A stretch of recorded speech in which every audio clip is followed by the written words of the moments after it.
teman-teman semuanya, kenalin aku Tamara Pramesti dari Prodi Pendidikan IPA Universitas Negeri Semarang. Nah teman-teman tahu nggak sih apa itu etnoscience? Etnoscience merupakan perangkat ilmu pengetahuan yang dimiliki oleh suatu masyarakat dengan menggunakan prosedur dan juga metode tertentu sebagai tradisi dari masyarakat itu sendiri. Serta kebenarannya nantinya dapat diuji secara empiris. Nah, Prodi Pendidikan IPA ini sudah menerapkan etnoscience sebagai salah satu mata kuliah di dalamnya. Saya sebagai masyarakat asli Cilacap ingin sekali mengembangkan tradisi dan juga kebudayaan yang ada di Cilacap. Salah satunya adalah tari Jalung Mas Cilacap.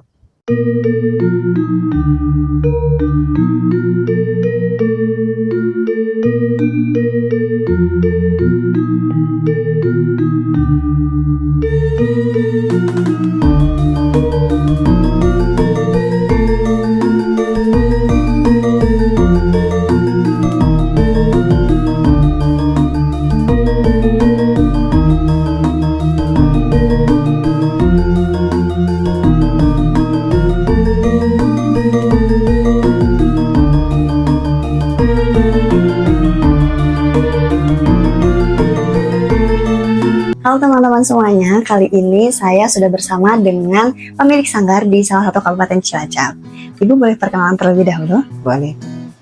Nama saya Ibu Rumiati. Saya berasal dari Sindang Haji, RT 1 RW 5 Desa Bandar Panjang, Kecamatan Cimanggu, Kabupaten Cilacap. Saya pemilik Sanggar Lestari Budaya. Sanggar ini isinya atau kegiatannya yaitu melestarikan budaya bangsa, terutama di bidang seni tari. Mengenai tari Jalung Mas Cilacap ini, mungkin tari Jalung Mas ini kapan sih Ibu diciptakan dan apa yang melatar belakanginya? Iya. Jalung Mas itu diciptakan era tahun 80-an lah, tapi diluncurkan itu tahun 1996. Iya. 96 itu mulai dikenalkan gitu. Sebagai penciptanya adalah Ibu Tik itu dari Indriati itu dari guru SMP Negeri 1 Cilacap. Nah untuk tari Jalung Mas sendiri ini kan kita berada di wilayah perbatasan antara Jawa Barat ya Ibu. Mungkin apakah ada pengaruh dari kebudayaan Sunda dan juga mungkin dari Banyumasan? Oh, jelas ada ya, karena kita berada di masyarakat dua budaya ya, jadi multikultur. Wilayah Cilacap Barat perbatasan dengan Jawa Barat, jadinya terkontaminasi budayanya dengan daerah Jawa Barat. Sebagian besar masyarakat yang wilayah Barat itu mereka itu mencintai budaya dari Jawa Barat ya. Kalau yang wilayah Timur itu karena dekat dengan Banyumas, maka kesenian Cilacap Timur itu nyadurnya dari Banyumas. Oleh sebab itu dari latar belakang multikultur itu, maka para budaya yang ada di Kabupaten Cilacap itu ingin menciptakan sebuah tarian khusus yang dimiliki oleh Kabupaten Cilacap sebagai identitas Cilacap, yaitu Jalung Mas. Jalung Mas itu artinya akronim ya, artinya Jaipong Calung Banyumasan. Tari Jalung Mas ini biasa ditampilkan di acara-acara seperti apa? Oh, yang sudah-sudah itu tari Jalung Mas itu biasanya di hari besar. Hari besar kenegaraan, contohnya 17 Agustus ya. HUT Cilacap gitu ya? HUT Cilacap ya, gebiar budaya, gelar budaya, terus ada penyambutan tamu juga. Nah itu dalam konteks itu biasanya tari Jalung Mas ditampilkan. Oke. Mungkin dari tari Jalung Mas tersebut apakah ada fungsi sosialnya Ibu dari tarinya tersebut? Fungsi sosialnya banyak. Jadi dengan tarian dengan adanya tari Jalung Mas, masyarakat kan bisa mempelajari unsur budaya yang ada ya, atau kearifan lokal. Terus keduanya dengan mereka mempelajari itu akhirnya akan dikembangkan dan mereka saling mempertanggungjawabkan budaya yang ada, dan terciptalah kalau sudah berkumpul berlatih bersama, itu merupakan suatu kerukunan ya bagi kehidupan sosial itu. Untuk tarinya sendiri, mungkin apakah ada proses pembentukannya seperti apa? Maksudnya latihan? Iya. Nah, biasanya untuk proses tarinya itu dilakukan di kelas ya. Pelatihan-pelatihan itu bisa dilaksanakan di antar lintas sekolah pendidikan. Untuk tari Jaloma sendiri ini, apakah ditarikan oleh seorang perempuan atau laki-laki atau bisa? Perempuan. Oh, hanya Iya, perempuan. perempuan. Tapi kalau laki-laki kan namanya bodoran. Oh. Ya, ini perempuan. Di tari Jaloma sendiri, apakah ada nama-nama untuk setiap gerakannya Ibu? Ada sih. Jadi Jalomas itu kan menggambarkan kehidupan nelayan. Nah, jadi Jalomas itu menggambarkan kehidupan nelayan. Itu di situ kan ada gerakan bawa bokor. Itu bokor itu isinya mungkin untuk wadah air. Ya, nah ada bawa bokor. Nah, set. Nah, itu bawa bokor contohnya itu. Di persiapan tersebut, apakah ada tahapan-tahapan atau metode pelatihan khusus Ibu? Atau berlatih saja seperti biasa? Pertama itu tahapannya pemanasan. Yang kedua misalnya sekaran ya. Sekar 1, sekar 2, sekar 3. Nah, Sekar itu apa Ibu? sekar itu intinya kelompok gitu ya. Oh. Nah, sekarang maju ke tahapan pertama atau sekar pertama atau kelompok pertama. Gerakannya ini gitu. Kostumnya itu seperti apa Ibu? Kostumnya itu perpaduan antara jaipong dan lengger. Ya, perpaduan antara, jadi pakai samping, atasnya itu bisa pakai kebaya tapi yang geber itu. Kebaya, terus tetap pakai gelung. Di perpaduan antara tari lengger sama jaipong. Untuk saat ini kan di era modern ya Ibu, apakah tari Jalomas ini sudah dimodifikasi atau masih tetap sama Masih seperti? tetap sama, belum dimodifikasi, makanya kurang cetar Iya. lah. Kurang mengena, padahal kalau mungkin dimodifikasi lagi kan lebih bagus ya Bu. Oke, sekarang mungkin ke alat musiknya Ibu. Iya. Tadi kan calung ya Ibu. ya. Selain calung, apakah ada alat-alat musik lainnya Ibu? Gamelan, kendang rampak kan. Jadi selain calung kan khusus bambu tuh. Iya. Gender, terus ini angklung. Nah, kalau jaipongnya kan perangkat gamelan, tapi dominannya adalah kendang.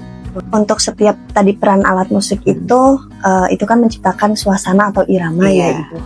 Apakah ada penanda setiap Ada di kendang, penandanya. Penandanya di kendang. Tak tak dungklak.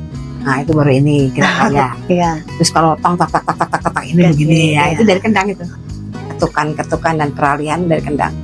Cara membuat dari alat-alat itu, khususnya calung itu, mungkin kalau Ibu tahu seperti itu. Dia pakai titi laras. Iya, titi laras. Jadi panjang pendeknya bambu itu mempengaruhi nada. Oh. Do re mi fa sol la si do. Itu Nah, pakai do re mi fa sol la si do. iya, pakai nada ya. Kalau nggak pakai nada, ini namanya titi laras. Itu disetel dulu. Kalau nggak disetel dulu nggak bisa. Jadi mereka para pakar-pakar pembuat calung itu bikin titi larasnya dulu. Do, ini kelompok do segini, panjangnya segini. Kelompok re segini. Berarti panjangnya itu mempengaruhi. Mempengaruhi. Untuk di calung itu sendiri berarti jumlah bambunya itu ada do re mi fa sol la si do, ada 7. Oktav. Iya. Calung itu sendiri bagaimana sih Bu cara memukulnya? Jadi pukul. Sama aja, Nah, biasa gitu. dipukul ada yang teng teng teng teng teng teng teng teng teng, ada yang dua-dua ini ya, ada yang satu-satu gitu ya. Kan dipukul. Mungkin pada saat pagelaran tari Jalomas ini musiknya itu memang alat musik dari tadi itu atau bisa diganti dengan misalkan audio gitu, tidak pakai alat musik. Oh bisa, sekarang bisa. Sekarang kan kayak model keyboard yang sudah disetel atau di program calung, di program Iya. kendang rampak, itu bisa dimodifikasi, bisa Mbak. Jadi tidak langsung live, tapi langsung dengan keyboard. Bisa sekarang. Mungkin cukup sekian saja Ibu Iya. wawancaranya. Terima kasih atas waktu dan kesempatannya. Semoga bermanfaat ya. Ya, amin. Ya, sukses selalu. Setelah tadi kita menonton vlog wawancara, langkah selanjutnya adalah kita merekonstruksi sains asli masyarakat menjadi sains ilmiah. Nah, sebelumnya kita harus mengetahui apa arti dari rekonstruksi itu sendiri. Nah, rekonstruksi itu adalah penataan ulang konsep-konsep yang ada di dalam sains asli masyarakat, lalu diterjemahkan ke dalam sains barat atau sains ilmiah. Yang pertama, tadi dijelaskan bahwasanya pemanasan dilakukan sebelum melakukan tarian agar tidak cedera. Nah, dalam sains ilmiah, pemanasan ini dilakukan untuk meningkatkan suhu otot dan juga suhu tubuh. Saat suhu otot naik, maka elastisitas otot akan meningkat, sehingga otot akan lebih menjadi lentur dan juga tidak mudah tegang ataupun robek. Yang kedua, pemanasan ini meningkatkan aliran darah ke otot. Pemanasan membuat detak jantung naik secara perlahan. Aliran darah membawa oksigen dan nutrisi ke otot jadi lebih lancar. Maka ototnya itu akan siap bekerja lebih keras. Yang ketiga, pemanasan ini meningkatkan fleksibilitas sendi. Jadi, gerakan pemanasan ini membuat pelumas sendi atau cairan sinovial ini lebih banyak, sehingga sendinya ini akan lebih luas dan juga mengurangi resiko cedera. Yang kedua, tari dilakukan berkelompok dengan formasi tertentu. Nah, di dalam sains ilmiah, formasi tertentu ini membantu penari untuk menjaga jarak aman antara penari satu dengan penari yang lainnya, sehingga nantinya akan menghindari tabrakan atau ketidakseimbangan. Nah, selain itu, formasi berkelompok juga membuat distribusi massa tubuh penari merata di atas panggung, sehingga menjaga keseimbangan visual dan beban lantai. Nah, pada tari Jalomas ini tadi hanya ditarikan oleh seorang perempuan. Kenapa sih hanya oleh seorang perempuan? Karena dalam menurut sains ilmiah, yang pertama ini pusat gravitasi atau center of gravity perempuan ini lebih rendah dibandingkan dengan laki-laki, sehingga memudahkan perempuan menjaga keseimbangan saat melakukan gerakan tari dengan posisi menekuk, posisi condong, atau perpindahan lutut. Nah, yang kedua, rentang fleksibilitas sendi perempuan juga lebih tinggi di area pinggul, bahu, dan pergelangan tangan. Nah, hal ini memungkinkan gerakan kepala, tangan, bahu menjadi lebih anggun yang menjadi ciri khas dari tari Jalomas itu sendiri. Yang ketiga, struktur otot perempuan ini umumnya memiliki proporsi otot slow twitch fiber yang lebih besar, sehingga cocok untuk gerakan berulang dengan kecepatan sedang dan kontrol yang stabil, seperti yang dituntut dalam tari Jalomas. Selanjutnya, kunci gerakan penari ada di kendang karena mempunyai suara yang keras. Nah, dalam sains ilmiah, kendang ini memang menghasilkan frekuensi bunyi yang rendah sehingga amplitudenya akan lebih besar, maka menghasilkan suara tegas dan juga dominan.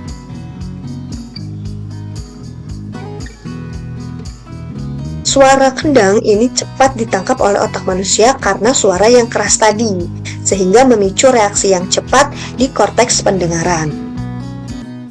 Selanjutnya, untuk pembuatan calung ini didahului dengan pembuatan titilaras terlebih dahulu. Jika tidak, maka tidak dapat dibuat nadanya.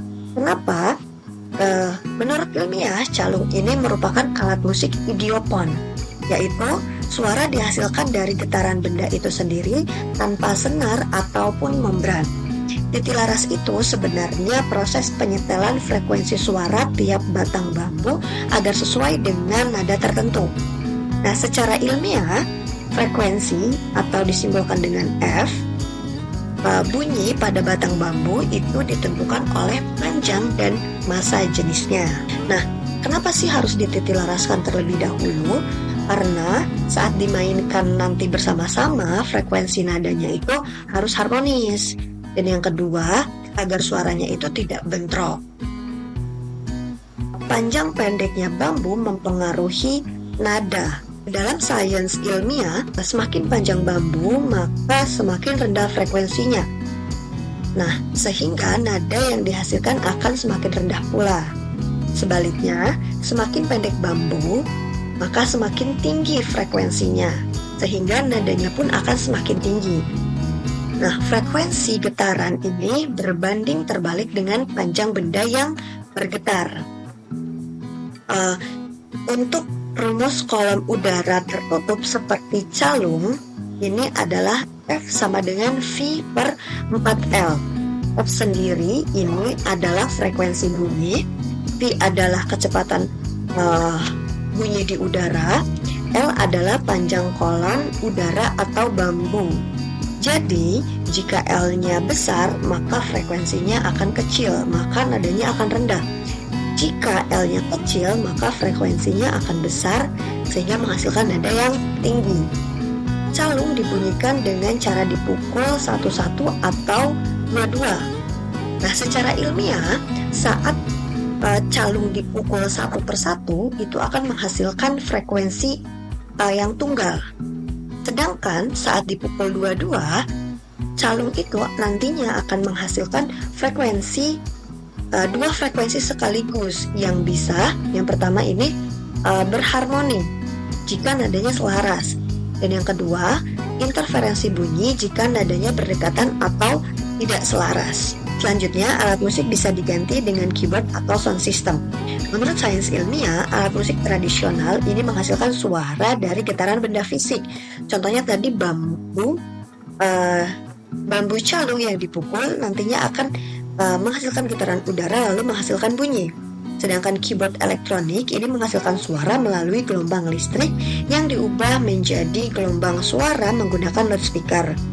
Keyboard menggunakan sintesis suara atau sampling audio dari alat musik tradisional. Nah, secara prinsip baik calung maupun keyboard sama-sama menghasilkan bunyi getaran. Hanya saja media dan pembangkit getarannya itu berbeda. Tadi calung ini di getaran bambu atau medium fisik, sedangkan keyboard ini getaran membran speaker dari sinyal listrik atau medium elektronik. Sekian yang dapat saya sampaikan. Setelah ini akan ada video praktik langsung tari Jalung Mas Cilacap. Selamat menyaksikan.